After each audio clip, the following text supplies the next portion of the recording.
আমাদের প্রথম কি নষ্ট হয়েছে? লা ইলাহা ইল্লাল্লাহ। আপনারা বলবেন হুজুর এটা কেমন কথা হলো?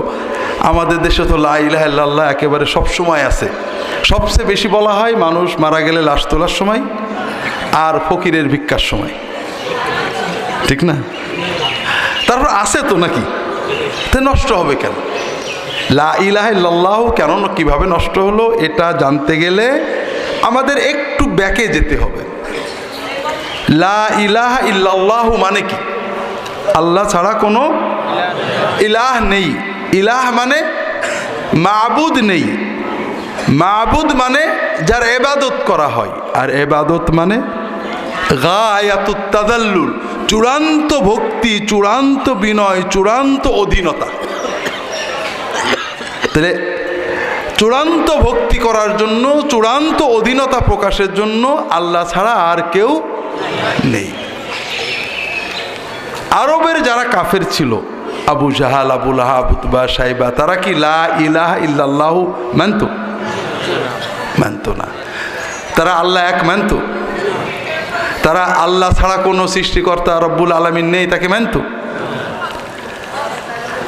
আমি আপনাদের দেশে ওয়াজ করতে ভয় পাই, কারণ আলেম ওলামার দেশ, ঘরে ঘরে আলেম, বড় বড় আলেম।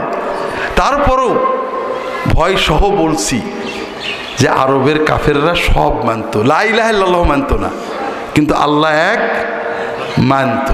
আল্লাহ ছাড়া কোনো রব নেই মানত। আল্লাহ ছাড়া কোনো সৃষ্টিকর্তা নেই বিশ্বাস করত। অর্থাৎ তারা বিশ্বাস করত লা রব্বা ইল্লাল্লাহ, লা খালেকা ইল্লাল্লাহ, লা মালেকা ইল্লাল্লাহ, লা কাদেরা ইল্লাল্লাহ। আল্লাহ ছাড়া কোনো সৃষ্টিকর্তা নেই, আল্লাহ ছাড়া কোনো সর্বশক্তিমান নেই, আল্লাহ ছাড়া কোনো রব্বুল আলামিন নেই, সবই মানত। এগুলো কোরআনে আছে, উলামায়ে কেরাম জানেন। আল্লাহ কোরআন কারিমে বলছেন, ওয়ালা ইন সাআলতাহুম মান খালাকাস সামাওয়াতি ওয়াল আরদা লা ইয়াকুলুন্নাল্লাহ। হে রাসূল, আপনি যদি আরবের কাফেরদেরকে প্রশ্ন করেন আসমান জমিন কে বানিয়েছেন, কে বানিয়েছেন? আরবের কাফেররা কার কথা বলতো? সায়াকুলুনাল্লাহ। তারা বলতো লা খালিকা ইল্লাল্লাহ। কুল মান রাব্বুস সামাওয়াতি সাব'উ ওয়া রাব্বুল আরশিল আযীম। সাত আসমান এবং আরশ আযীমের রব কে? আবু জাহেল কার কথা বলতো? আবু জাহেল বলতো লা রাব্বা ইল্লাল্লাহ। কুল মান বিয়াদিহি মালাকুতু কুল্লি শাইইন ওয়া ইউজিরু ওয়া লা ইউজারু আলাইহি। সকল ক্ষমতা, মালিকানা, সার্বভৌমত্ব কার হাতে? সর্বশক্তিমান কে? আবু জাহেল কার কথা বলতো? আবু জাহেল বলতো সায়াকুলুনা লিল্লাহ। আল্লাহ কোরআনেই বলে দিয়েছে। এরকম অনেক আছে। আবু জাহেল আল্লাহকে মাবুদ মানত, লা ইলাহা ইল্লাল্লাহ মানে আল্লাহ ছাড়া কোনো মাবুদ নেই।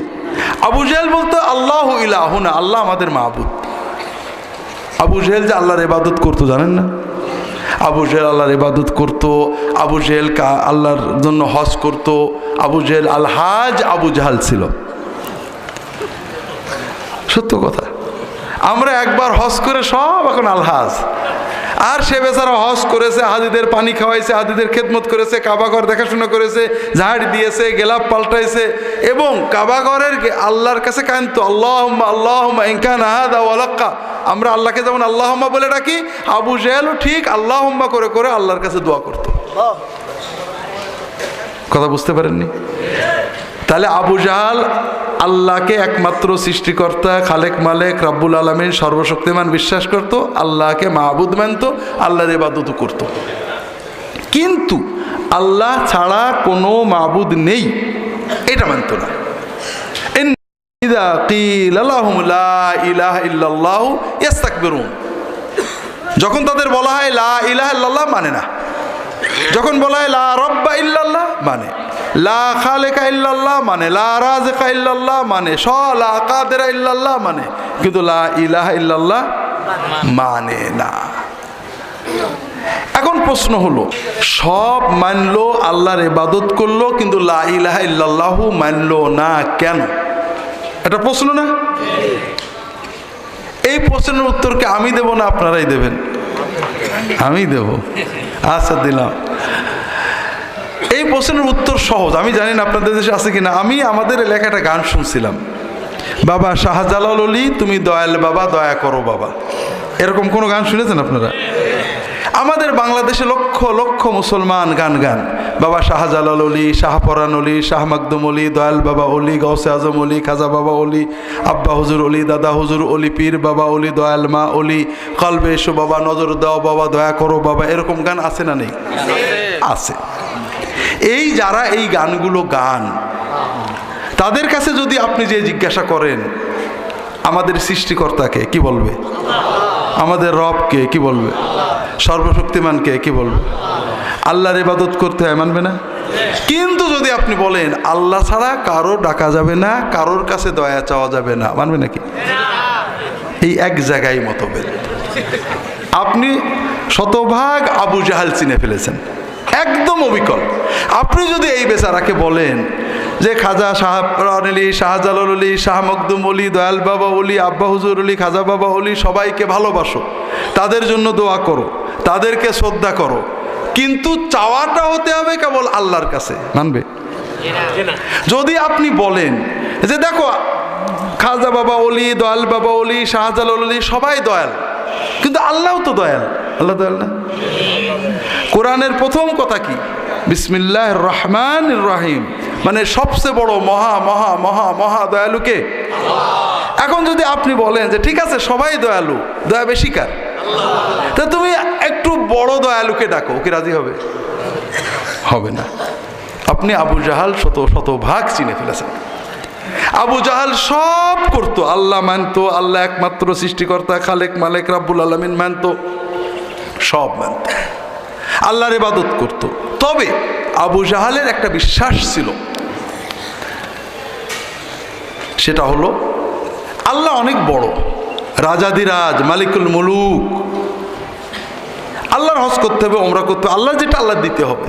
কিন্তু আল্লাহর নেক নজর পাওয়ার জন্য, আল্লাহর রহমত বরকত পাওয়ার জন্য, ছেলের অসুখ, মেয়ের অসুখ, ফসলে বরকত নেই, ব্যবসা বাণিজ্য ভালো যাচ্ছে না, অনেক গুনাহ করেছি, আল্লাহর কাছে মাপ নিয়ে নিতে হবে, আল্লাহ ডাইরেক্ট ডাকলে শুনবে না। যেমন একজন মহারাজা, মহামন্ত্রী, প্রধানমন্ত্রী, প্রেসিডেন্ট, তুমি তার কাছে ডাইরেক্ট যেতে পারো না, কি করতে হয়? মাধ্যম লাগে অবশ্যই।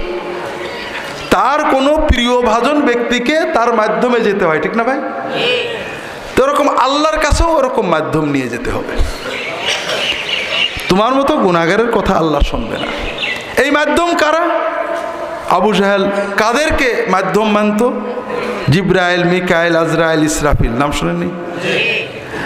ইব্রাহিম, ইসমাইল, মুসা, ঈসা, নাম শুনেননি? ইয়াগুস, ইয়াউক, সোয়া, নাস, নাম শুনেননি? আল্লাহর ওলি ছিলেন, খুব বড় বড় ওলি ছিলেন, কোরআনে নাম আছে, হাদিসে নাম আছে।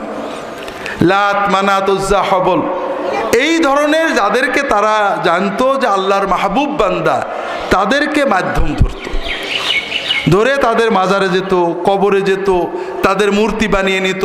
মূর্তিটা তো মেন না, কিছুই নেই, একটা গাছের সামনে তাদের ধ্যান করত, তাদের ডাকতো বাবা ইব্রাহিম, মা ইয়াগুস, মা জিবরিল, বাবা ইয়াগুস, বিভিন্নভাবে ডাকাডাকি করতো, সেজদা করতো, গরু ছেড়ে দিত, মুরগি ছেড়ে দিত, উট জবাই করে দিত, তাদের ডাকতো। তারা বিশ্বাস করত যে এই আল্লাহর প্রিয় বান্দাদের যখন আমরা ডাকবো, রোহানিভাবে তারা ডাক শুনবেন এবং আমাদের যা বলবো তারা তাদের ভান্ডার থেকে দেবেন অথবা আল্লাহর কাছ থেকে চেয়ে এনে দেবেন।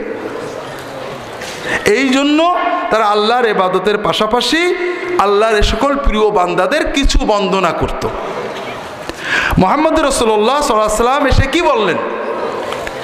কোনো কিচ্ছু বলেননি। রাসূলুল্লাহ সাল্লাল্লাহু আলাইহি ওয়াসাল্লাম তো নামাজের দাওয়াত দেননি, রোজার দাওয়াত দেননি, পর্দার কথা বলেননি, মদ খেতে নিষেধ বলেছেন নাকি? মক্কায় এগুলো বলেছেন? তিনি বললেন যে সব ঠিক আছে, তুমি ইয়াগুস, ইয়াউক, সোয়া, নাস, ইব্রাহিম, ইসমাইল এদেরকে মহব্বত করো, এদের জন্য দোয়া করো, কিন্তু চাওয়া পাওয়া হবে কার কাছে? ইয়াকা না'বুদু। বাস, আবু জাহেল গেল রেগে। এত বড় বেয়াদব, এতকাল আমরা আল্লাহর মাহবুব বান্দাদের মাধ্যমে সব কিছু পেয়েছি, আর এ মাহবুব বান্দাদের সাথে বেয়াদবি করতে বলে, তাদের নাকি ভক্তি করা যাবে না বলে, এর ধর আর মার। কথাটা কি বুঝতে পেরেছেন? সামান্য ছোট্ট একটু সমস্যা ছিল। এখন প্রশ্ন হলো, আবু জাহাল যে যুক্তিতে মুহাম্মদ রাসূলুল্লাহ সাল্লাল্লাহু আলাইহি ওয়াসাল্লাম, এই জন্য থামলাম, কৃপণতা করেন না। আবু জাহাল যে যুক্তিতে রাসূলুল্লাহ সাল্লাল্লাহু আলাইহি ওয়াসাল্লামের দাওয়াত মানলো না, ওই যুক্তি কি বাংলাদেশে পাওয়া যায় কিনা? অল্প না বেশি? তাহলে লা ইলাহা ইল্লাল্লাহ ঠিক থাকলো কি করে? কেন নেই? আমাদের সমস্যা কি একটু বোঝার চেষ্টা করি। কারণ এটা যদিও আমাদের মূল বিষয় না, কিন্তু আমার ধারণা ছিল এখানে আলেমুলামারা অনেকেই জানবেন, অনেকেই জানেন আলহামদুলিল্লাহ, যেহেতু অনেকেই বিষয়টা স্বচ্ছ না। এটা যদি ঠিক না হয় তাহলে বাকিগুলো ঠিক করে লাভ আছে নাকি? এটা একটু বোঝার চেষ্টা করি। অনেক সময় ভালো নিয়েতে খারাপ হয়ে যায়, একটু বোঝেন। আমরা অনেক সময় বলি বড় রাজা মন্ত্রীর কাছে ডাইরেক্ট যাওয়া যায় না, কি করে যেতে হয়? মাধ্যম লাগে। আল্লাহর কাছেও তো মাধ্যম লাগবে। কেন? আল্লাহ কি ডিসির সেও ছোট? ডিসির কাছে গেলেও তার পিএস এর পারমিশন নিতে হয়, একটা লোক নিতে হয়। আল্লাহ কি ডিসির সেও ছোট নাকি? তাহলে আল্লাহর কাছে আমরা কি করে ডাইরেক্ট যাবো? একটু বোঝেন ভালো করে। মানুষের কাছে, সে মন্ত্রী হোক, মহারাজা হোক, ডিসি হোক, জজ হোক, আমরা যখন যাই কোনো লোক নিয়ে যেতে হয় দুটো কারণে। কয়টা কারণে? এক নম্বর, তিনি আমাকে চেনেন না, ঠিক না? আপনার এলাকার মন্ত্রী যদি আপনাকে খুব ভালো করে চেনেন তাহলে লোক নিয়ে যাওয়া লাগে নাকি? বরং আপনাকে অন্য লোকে নিয়ে যাবে, ঠিক না? হ্যাঁ, তাহলে আমাদের লোক নিতে হয়, কারণ যার কাছে যাচ্ছে তিনি আমাকে চেনেন না, তিনি আমার ব্যাপারে জাহেল, জানে না। এই জন্য আমার ব্যাপারে তার সন্দেহ থাকবে, আমি সত্যি বলছি না মিথ্যা বলছি, আমি কোন দলের লোক, ভালো না মন্দ। একজন লোক যদি ইন্ট্রোডিউস করে দেয়, তিনি যদি অন্তরে মোটামুটি বুঝতে পারেন যে লোকটা ভালো, তখন তিনি আমার সাথে ভালো ট্রিটমেন্ট করবেন, ঠিক না? আল্লাহ তো এরকম। আল্লাহ তো আমাদের ব্যাপারে জানেন না, জানেন? তবে আল্লাহ তাআলার কোটি কোটি কোটি কোটি কোটি বান্দা, আল্লাহ নাউজুবিল্লাহ আস্তাগফিরুল্লাহ, হয়তো ঝাপসা জানেন। যদি কোনো হুজুর রিকমেন্ড করে দেন তাহলে আল্লাহ একটু ক্লিয়ার, ভালো তাড়াতাড়ি বুঝতে পারবেন নাকি? যদি কোনো বান্দা মনে করে যে আল্লাহ বোধহয় প্রধানমন্ত্রী মন্ত্রীর মতো আমাকে অত ভালো চেনবে না, কেউ বলে দিলে চেনবে, তাহলে কি মানটা থাকলো? দুই নম্বর, আমাদের মানুষ নিয়ে যেতে হয় দ্বিতীয় একটা কারণ। অনেক সময় চিনলেও পার্সিয়ালিটি করে, ঠিক না? চিনলেও পার্সিয়ালিটি করে অথবা গুরুত্ব দেয় না। এলাকার কমিশনার সবাইকে চেনে, কিন্তু বিচার অনেক সময় পার্সিয়ালিটি করে, জুলুম করে, করে না? করে না? আল্লাহ তো এরকম। আল্লাহ চেনার পরও, জানার পরও, আমার হাজত বিপদ বোঝার পরেও তো আমার হয়তো দেবেন না, পার্সিয়ালিটি করবেন। কোন বান্দা যদি এরকম চিন্তা করে যে আমার মালিক, আমার রব, আমার জেনে, আমার বুঝছে, অন্তর দিয়ে চাচ্ছি, আল্লাহ দেখছে, তারপরও হয়তো আমার দেবে না, এরকম চিন্তা করলে কি তার ঈমান থাকলো? না।